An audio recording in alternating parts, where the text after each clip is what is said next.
seem like the type to love 'em, leave 'em, and disappear right after the song. So give me the night to show you, hold you, don't leave me out here dancing alone. Assalamualaikum warahmatullahi wabarakatuh. Waalaikumsalam warahmatullahi wabarakatuh. Bismillahirrahmanirrahim. Alhamdulillahirabbil alamin. Wassalatu wassalamu ala asrofil anbiya'i wal mursalin sayyidina wa maulana Muhammadin wa ala alihi wa sahbihi ajma'in, amma ba'du. Yang saya muliakan, Al-Mukarram Kiai Haji Muhammad Hasan Mutawakkil Allah SHMM selaku pengasuh Pondok Pesantren Zainul Hasan Genggong. Yang saya muliakan, Bapak Dr. Abdul Aziz Wahab PAMAG selaku Rektor Universitas Islam Zainul Hasan Genggong. Dan yang saya muliakan dan saya hormati, yakni dosen pengampu mata kuliah Sistem Informasi Manajemen, yakni beliau Dr. Popi Rahman MPD. Baik, perkenalkan, nama saya adalah Edi Handoko. Saya mahasiswa Manajemen Pendidikan Islam semester 6 kelas A. Baik, pada kesempatan kali ini izinkan saya untuk menyampaikan presentasi, yaitu berupa peta imajinasi dengan mata kuliah yaitu Sistem Informasi Manajemen, atau dalam bahasa barat dikenal dengan MIS atau Management Information System. Baik, di dalam materi yang akan saya sampaikan pada kali hari ini yaitu adalah yang pertama, fungsi administrasi pendidikan, materi yang pertama, dan materi yang kedua adalah tingkatan administrasi pendidikan.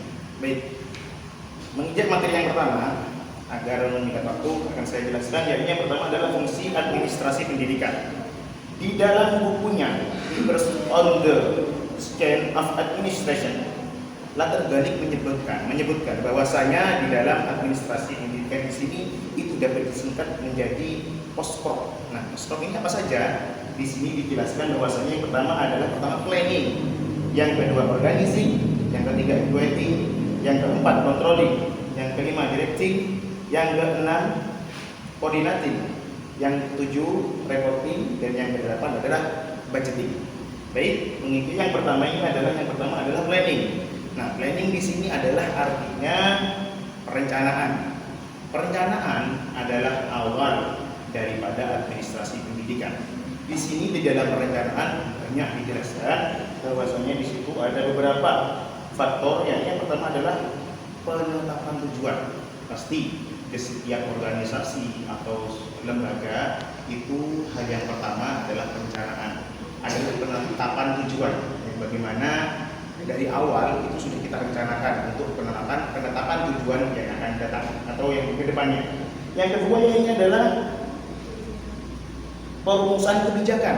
Di setiap instansi lembaga di situ pasti ada yang namanya adalah perumusan kebijakan, yang mana di dalamnya itu banyak sekali merumuskan kebijakan-kebijakan di suatu lembaga atau organisasi untuk supaya organisasi atau lembaga tersebut itu berjalan dengan efektif dan efisien. Yang ketiga di sini adalah pembuatan prosedur. Nah, banyak sekali di instansi, lembaga atau organisasi itu pasti ada yang namanya pembuatan prosedur. Banyak sekali prosedur-prosedur yang harus ditaati oleh staf baik mahasiswa itu sendiri. Lanjut adalah merencanakan tingkat kemajuan. Nah, jadi dari awal kita planning di situ pasti ada perencanaan untuk tingkat kemajuan. Mau kemana organisasi kita ini, atau mau kemana lembaga yang kita pimpin saat ini. Baik, itu dari yang pertama adalah planning atau perencanaan. Lanjut yang kedua di sini adalah organizing atau perorganisasian. Nah, di sini yang kedua organizing di situ dapat mencakup adalah menguraikan bagian kegiatan, memisahkan bagian-bagian kegiatan. Dari organisasi ini kita dapat simpulkan bahwasanya memisahkan bagian-bagian kegiatan. Di situ di dalam organisasi, di setiap instansi lembaga atau organisasi itu ada perorganisasian, yang mana di dalamnya itu memisahkan staf ini di bagian ini, staf ini di bagian ini. Seperti di dalam lembaga itu adalah guru yang mengampu mata pelajaran ini di bagian ini seperti itu. Nah, itu artinya pembagian kegiatan. Terus yang kedua adalah membagi tugas. Nah, sama aja dengan yang pertama, bahwasanya di setiap instansi lembaga pasti ada pembagian tugas, baik itu dari tingkat SD, SMP, SMA, bahkan di perguruan tinggi pasti. Terus yang ketiga itu adalah memberi wewenang. Nah, di sini tugas orang pemimpin adalah memberi wewenang kepada bawahan, yang mana di dalam pemberian wewenang tersebut itu bertujuan untuk menetapkan bahwasanya tenaga pendidik itu memiliki tugas masing-masing sesuai dengan keahlian dan kemampuannya. Lanjut, setelah itu yang ketiga adalah acting, yaitu adalah pergerakan. Apa saja di dalam administrasi pendidikan, yang ketiga itu adalah pergerakan. Karena tidak mungkin kita memiliki prosedur yang bagus di dalam suatu pendidikan tanpa adanya pergerakan. Nah, dalam pergerakan ini masih dibagi lagi, yaitu di sini yang pertama adalah pemimpin atau pengelola mengarahkan. Nah, ini perlu kita pahami bahwasanya setiap instansi, lembaga atau organisasi itu pasti memiliki seorang pemimpin.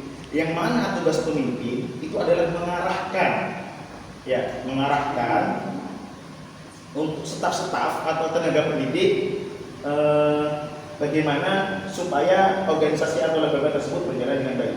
Yaitu itu sebagai dari acting atau pergerakan. Selanjutnya ini adalah controlling atau pengawasan. Nah, controlling atau pengawasan di sini sangat diperlukan, bahwasanya setiap lembaga pasti ada pengawasan, di organisasi pasti ada pengawasan. Nah, di situ juga dibagi lagi menjadi pengawasan yang pertama adalah controlling adalah pengawasan atau supervisi. Nah, supervisi atau pengawasan itu biasanya kita dapat temui di instansi lembaga. Itu banyak sekali kegiatan-kegiatan pengawasan yang dilakukan oleh pemerintah kepada lembaga-lembaga terkait. Nah, pengawasan tersebut itu banyak macamnya, berupa mengetahui sampai mana, sejauh mana lembaga tersebut berjalan. Terus lanjut di sini adalah directing atau pengarahan. Nah, directing atau pengarahan ini kita di sini ada terbagi menjadi adalah proses untuk menginspirasi karyawan agar bekerja keras agar mencapai tujuan yang efektif dan efisien. Nah, tujuan dari directing atau pengarahan ini adalah mengawasi atau mengarahkan tenaga pendidik atau staf instansi di dalamnya supaya bekerja keras. Ya, bekerja keras agar lembaga instansi tersebut itu berjalan dengan baik. Lanjut di sini ada coordinating atau koordinasi.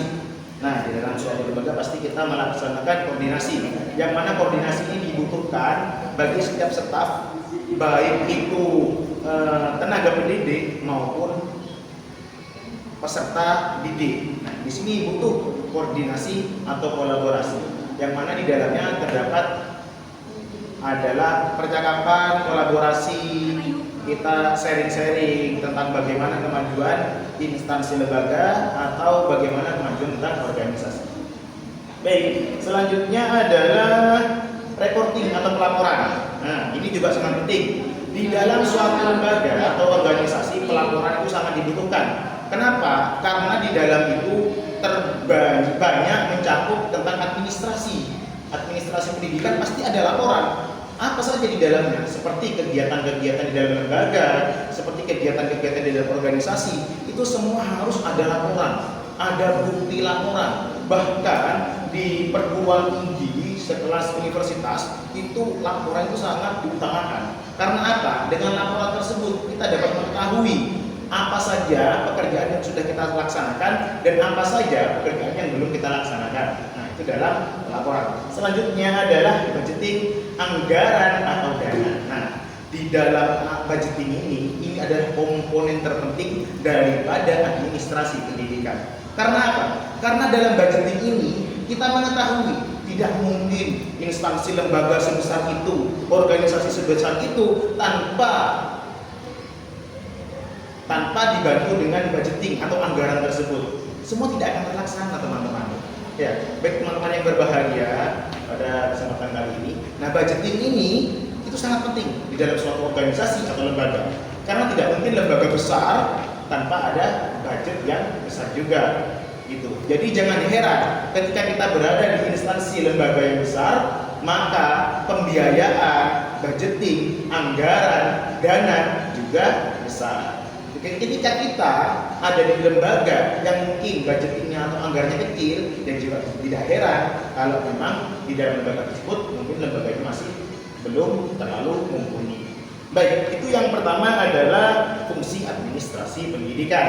Selanjutnya saya akan menjelaskan materi yang kedua. Yang kedua adalah tingkatan administrasi pendidikan. Tingkatan administrasi pendidikan. Di dalam pendidikan ini kita ada memiliki tingkatan-tingkatan, teman-teman. Tingkatan itu dari mana saja? Nah, di sini dijelaskan bahwasanya tingkatan administrasi pendidikan yang pertama itu adalah administrasi pendidikan tingkat pusat. Ya, tingkat pusat. Tingkat pusat ini di mana? Nah, tingkat pusat itu ada di Jakarta. Contohnya, kalau administrasi pendidikan itu pendidikan umum itu di bawah naungan Kemendikbud, Kementerian Pendidikan dan Kebudayaan. Sedangkan pendidikan yang di bawah naungan pesantren atau madrasah itu adalah Kemenak. Nah, ya. Jadi tingkat yang pertama adalah tingkat pusat. Selanjutnya, administrasi pendidikan tingkat provinsi.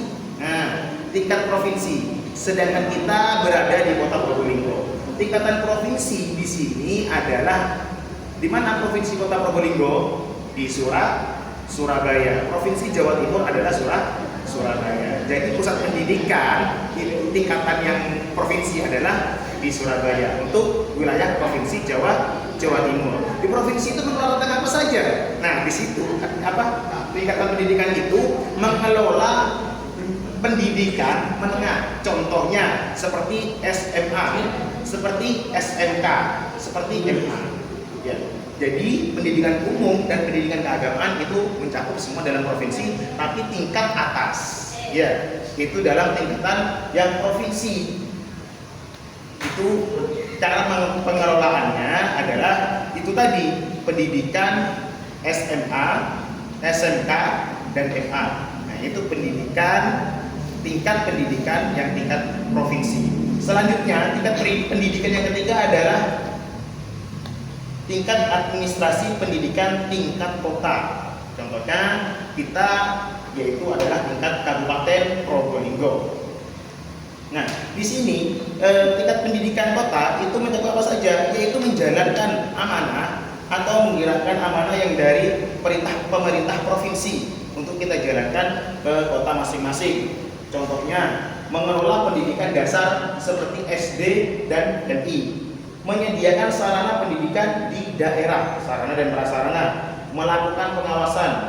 Itu tugasnya pengawas atau tenaga pendidik untuk mengawasi tingkat pendidikan yang ada di kota atau kabupaten.